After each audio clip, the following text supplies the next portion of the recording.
How to adjust timing. The car's timing refers to the ignition and the process by which the spark plugs fire, creating a spark in the car's combustion chamber. Your timing must be at the correct setting for your car to perform at the top level, affecting the speed and efficiency at which the engine fires. You can adjust your car's timing with a timing light and a set of wrenches and tools available at any auto parts store. Welcome to Auto VFix, our YouTube channel dedicated to all things automobiles. We offer clear explanations on car-related issues and essential components, as well as professional tips to help maintain your vehicle. In this video, we will guide you on how to adjust timing. Keep watching to learn more.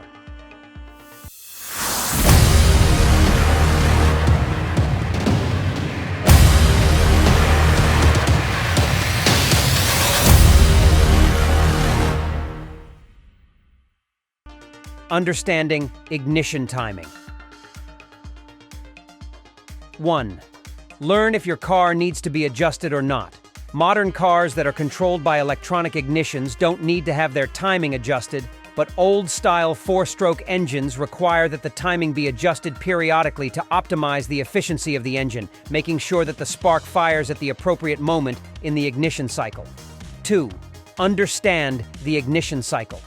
The 4 strokes in the 4-cycle engine refer to the process of intake, compression, power, and exhaust. The timing of the ignition refers to the point between the compression and the power strokes at which the spark plug fires, creating the combustion that results in your horsepower, forcing the piston down into the cylinder. 3.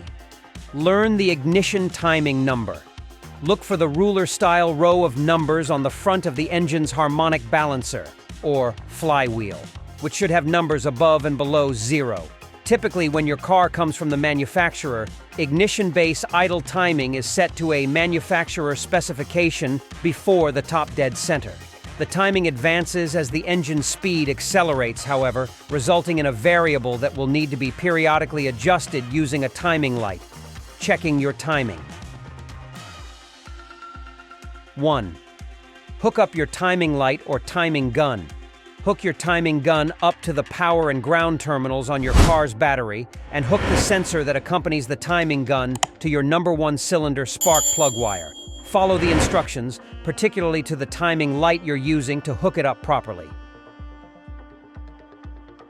2. Have a helper rev the engine. To check your timing number and see how it is firing, have someone rev the engine while you illuminate the timing numbers with your light. You obviously want to make sure the car is in neutral and keep your hands a safe distance from the engine as it revs. 3.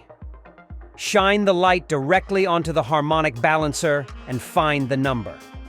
Though the wheel is turning, the light should seem to freeze it at a particular number. This is the timing number. Note the number of degrees to the right or left of 0. 4. Account for vacuum timing if necessary. If your car features vacuum timing advance in addition to mechanical timing, you'll need to loosen the distributor adjustment bolt before you start the engine. Next, remove the vacuum advance hose from the carburetor and plug it with a rag to check your timing. 5. Adjust the timing if necessary.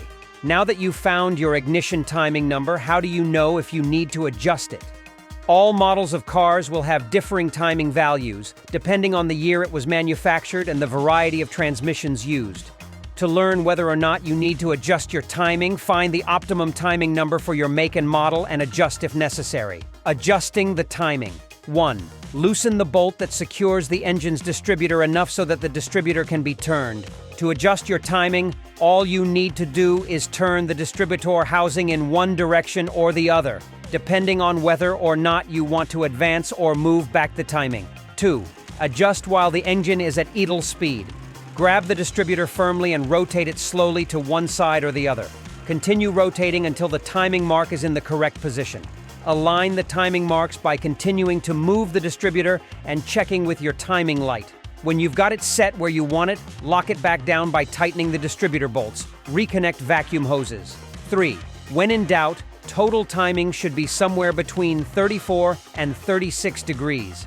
A typical small block Chevy's timing curve needs to be set somewhere in this range for maximum performance when the engine is being revved at 3,500 RPM. At this point, the timing should stop advancing and should remain steady. 4. Tighten the distributor bolt when you are satisfied the timing is set correctly. Congratulations! You have completed the tutorial on how to adjust timing. If you found the video helpful, please give us a thumbs up, subscribe to our channel for more DIY automotive content, and hit the notification bell. We would love to hear your suggestions for future topics in the comments section below. Thank you for watching.